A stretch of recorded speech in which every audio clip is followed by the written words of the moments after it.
Hi, this is Zibby Owens, and you're listening to the award-winning podcast, Moms Don't Have Time to Read Books. I'm also the host of Moms Don't Have Time to Lose Weight, and I'm the editor of the anthology, which you should run out and buy, called Moms Don't Have Time to, a quarantine anthology. All proceeds of that book go to COVID-19 vaccine research. And I'm the editor-in-chief of Moms Don't Have Time to Write, a new publication on Medium, and we're accepting submissions, so please send your personal essays there. And if all that isn't enough, you can follow me on Instagram at Zibby Owens, and my website is zibbyowens.com. Okay, now back to this amazing podcast.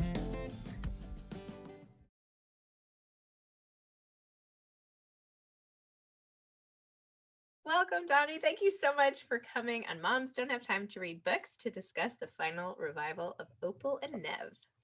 Amazing. Zibby, thank you so much for having me. I'm so excited to be here. So I have to say, when I started this book and you have an editor's note in the beginning, I was like, oh, I guess Donnie's name is really Sunny. And I was like, oh, okay, so her real name is Sunny Curtis.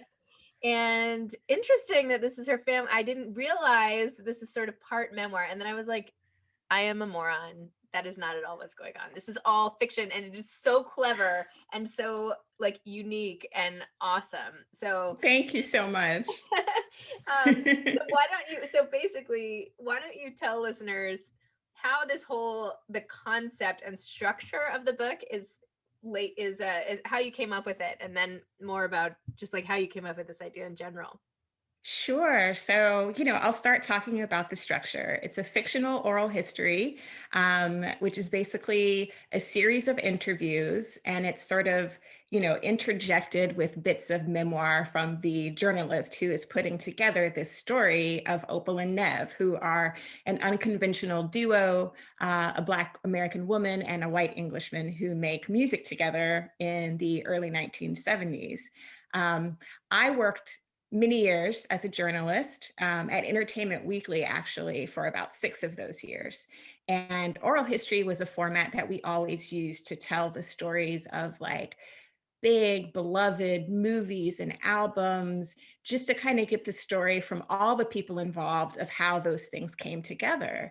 And it was always a format I really loved to read stories in, because you had, voices overlapping, and those voices were often, celebrities. So they were full of personality, really big voices coming through, and also like the ways that memories would compare and contrast. And so the reader is also kind of looking for the truth in between the lines of everyone's memories.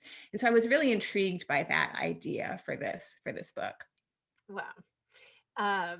And then how did you when did you decide you wanted it to be about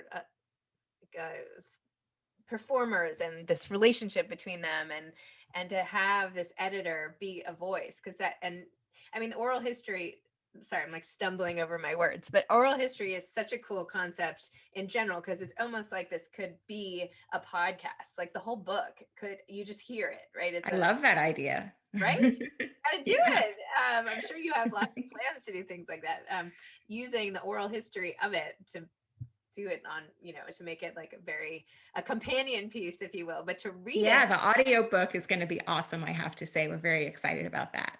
You must have like amazing people reading all the voices, and yes. Yes, I cannot wait to share more about that. Oh my gosh. Okay. Yeah, yeah. Yeah, that's gonna be great. Yeah.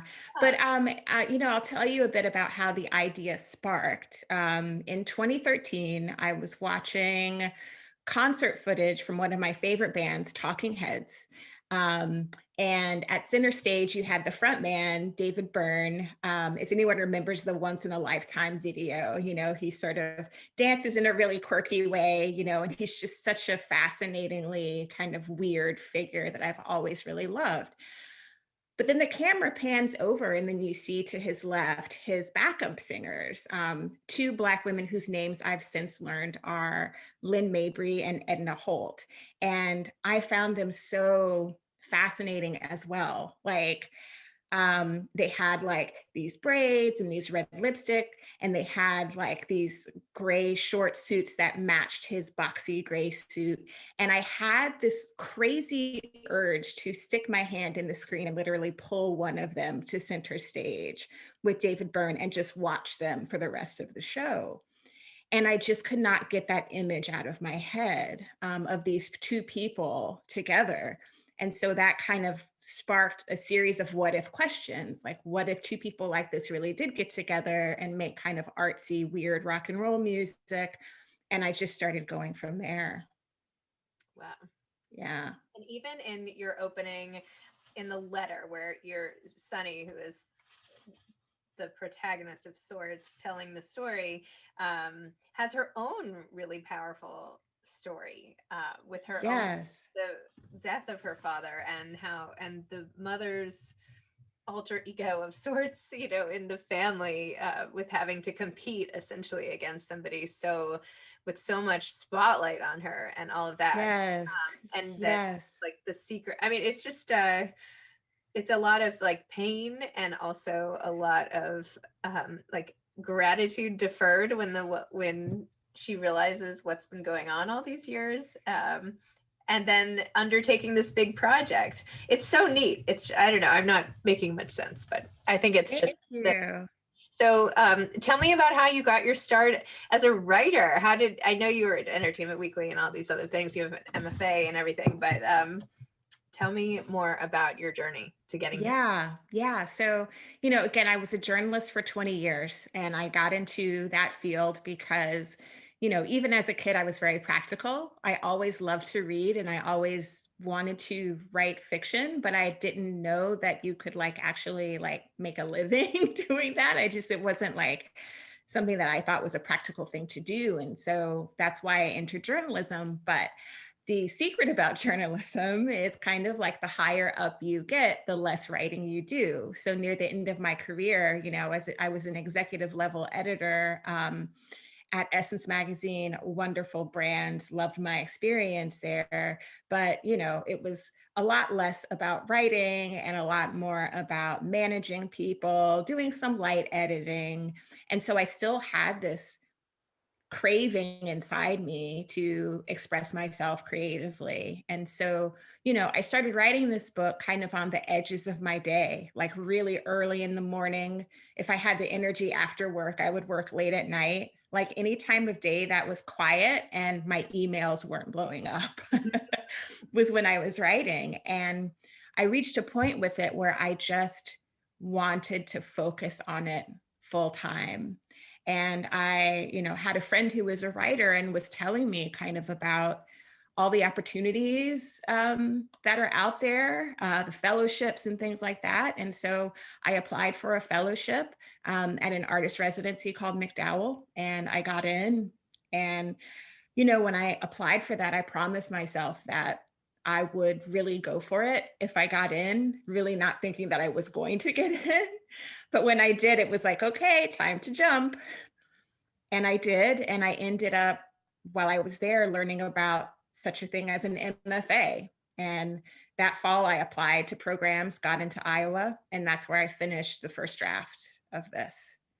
There's such an allure of Iowa and McDowell and Giotto and all of these places. Like, what was it like to actually be there? Like, what was it like, both of them? I mean, when you got to McDowell, did you meet people there who are now who are like the most brilliant writers ever? Or like, what was it? Yes. So Jeremy O. Harris was at McDowell when I was there. And we all knew that he was like a star. We were like, oh yeah, he's going to be famous. And of course now he is. But when I was there, it was the wildest feeling. I had climbed so high in my professional career, but I felt like a deer in the headlights when I was there because I knew nothing about the artist's life, and all the artists who were there. And the cool thing about it was that it's interdisciplinary. So there were visual artists and filmmakers and composers. They were so warm and welcoming to me. But I will say, like, it took probably the first couple of weeks just to realize that, like, this was real life, because it felt like such a dream. It was so amazing to have that time and that space to just focus completely on your art. It was such a gift, such a gift. Wow. What if you like I always wonder what if you got to one of these places and you like couldn't think of anything to write? Would that just never happen? Like what if you had yes? Yeah, I think like sometimes it maybe does, but I think the quiet and kind of the absence from the busyness of your everyday life kind of puts you in a headspace where you're able to just like think creatively, and play around with different ideas. Yeah, And then highly recommended. when you got to Iowa, having already been a journalist for 20 years, what was that like? I feel like it's like the Rodney Dangerfield back to school moment where he's like all of a sudden, right? Well, Also, it's funny. okay. It's so funny, Zibby, that you say that, because I was the oldest person in my class. So I did kind of feel like Rodney Dangerfield. Um, but, you know, because I knew what it was to work, and I knew all of those things, like the whole thing just felt like a blessing. I was like, I can't believe I get to do this. It was just, it was great. And I loved building community there, especially with the other writers of color. It was really important. We're still very close to this day. We do Zoom catch ups and all of these things and support each other. But I think also because I was older, I went in with a confidence in what I was doing. Um, and an understanding of what feedback to take and what to sort of like leave on the table. I had a very clear sense of what I was doing. And so age in that way really worked for me. And so did you finish this book there? I did. Yes. I promised myself I would finish a full draft of it by graduation. And I think I finished just 2 weeks before my deadline. And did that involve workshopping? Did your Oh, class? yeah. Yeah, a lot of my classmates have read chunks of this novel.